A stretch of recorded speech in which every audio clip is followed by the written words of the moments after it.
Ang kanyang Facebook ay Baron Ong. Baron Ong. Siya ba yung mag-middleman kung mag-jackpot at parang nakapulot kayo ng ginto sa presyo ng Mitchellite. Pero ang ganyang sinasabi na kasing mahal lang ginto, totoo yan kapag doon natin ibenta sa Amerika.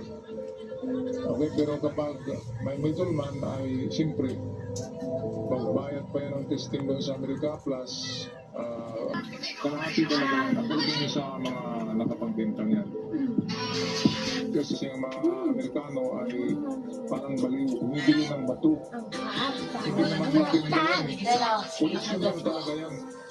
Walang ano dyan, walang ginto sa loob niyan, walang diamond. Talagang galing lang yan sa outer space, kaya kinukulitan nila kasi gusto nila ng koleksyon ng bato na galing sa outer space. Mga baliw nga eh. Isa atin ay tinatapon lang natin to. Akala natin mga bata lamang kasi mabigat. So yan din yung unang ano dyan, pagpulot mo. Nakata nyo na ako, ang bigat nito parang metal. Pero okay daw kayo kapag malapit kayo sa mga industry, sa mga industrial plants, mga pabrika, meron kasing mga metal slots.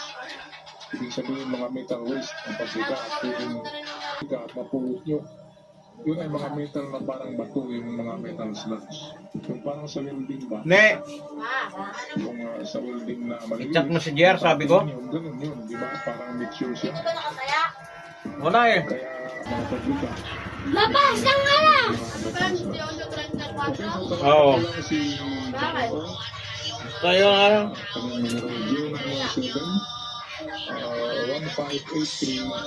1583-111.